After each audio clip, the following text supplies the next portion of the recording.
Pregnant woman discovered her husband's and mother-in-law's plot. She packed her suitcase and planned to stay at her best friend's house, who was a doctor. Before leaving, she intentionally left behind a camera. She wanted to see what else her husband and mother-in-law were hiding from her. What the woman didn't expect was that just as she left the house, her husband's affair partner arrived at the house. Her mother-in-law was closer to her than to the woman herself. The woman and her best friend were furious when they saw the footage from the camera, but what they couldn't accept even more was what came next. They heard the husband say with his own mouth that the reason the woman had cancer was because he would add carcinogens to the woman's fertility treatments every time. She was also told that the child in her belly was actually the husband's and his affair partner's. The woman couldn't believe that her husband, who always showed love for her, could treat her this way, and she had been thinking that, even with cancer, she would risk her life to give birth to his only heir, despite his weak sperm. The woman, in anger, wanted to return home and expose the true faces of her husband and his family. Unexpectedly, she started hemorrhaging at that very moment. Her best friend hurriedly rushed the woman to the hospital. When the husband and mother-in-law heard about the child's complications,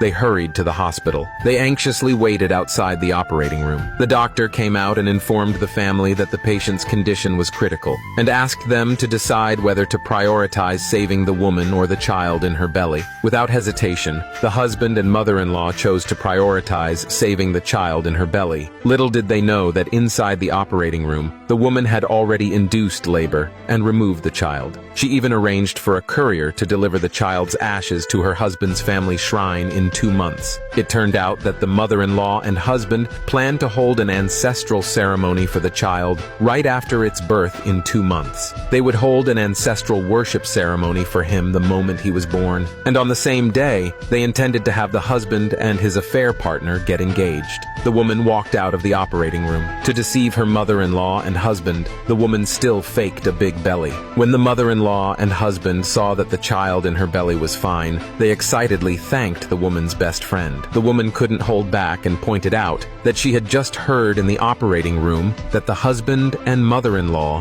had said they would prioritize saving the child in her belly. The husband panicked and explained that maybe the woman had misunderstood. The woman didn't want to speak to her husband and mother-in-law any longer, so she left with her best friend. As soon as the woman left, the mother-in-law and husband immediately revealed their true colors. They not only cursed that the cancer-stricken woman wouldn't survive childbirth, but also instructed the husband to send invitations for the child's birth. They planned to hold a grand ancestral ceremony for the child. Soon, the day of the woman's delivery arrived. Her best friend personally helped her deliver the baby. She walked out of the operating room and told the husband and mother-in-law that the child was fine, but the mother did not survive. The mother-in-law and husband began to fake mourning for the woman. The next moment, they immediately proposed to take the child home to hold the ancestral ceremony. The woman's best friend said the child was malnourished. The child needed to be observed in the hospital for a few hours.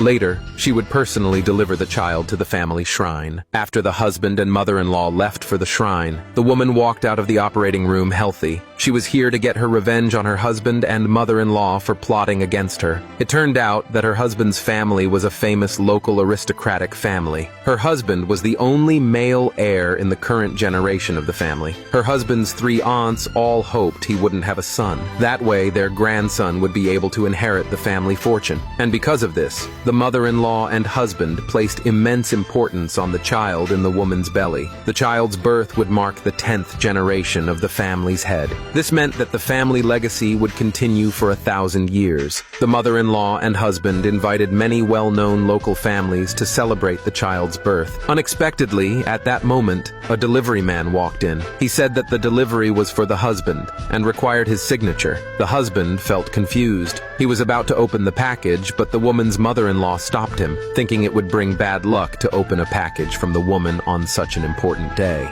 Unbeknownst to them, the package contained the child's ashes. Soon, all the guests who had come to congratulate them had given their gifts. They asked to see the child. The mother-in-law asked the husband to check with the woman's best friend when the child could be delivered. Unexpectedly, just as the husband was about to call the woman's best friend, the door to the shrine opened. The woman woman, holding the child, and her best friend appeared before everyone. The husband and mother-in-law were shocked to see that the woman was still alive. They were extremely surprised. The other guests didn't find it strange that the woman appeared. They were solely focused on seeing the child the woman was holding, but the woman stopped them from uncovering the blanket. She said the child was weak and couldn't be exposed to the wind. The husband's aunts started to suspect the child's gender, but the mother-in-law confidently declared that it must be a boy. They officially began the ancestral ceremony. After all the relatives of the husband's family had finished paying their respects, the mother-in-law was about to drop blood to worship the ancestors for the newborn, and then add the child to the family genealogy. Just as the mother-in-law was about to pick up the genealogy, a gust of wind unexpectedly blew through.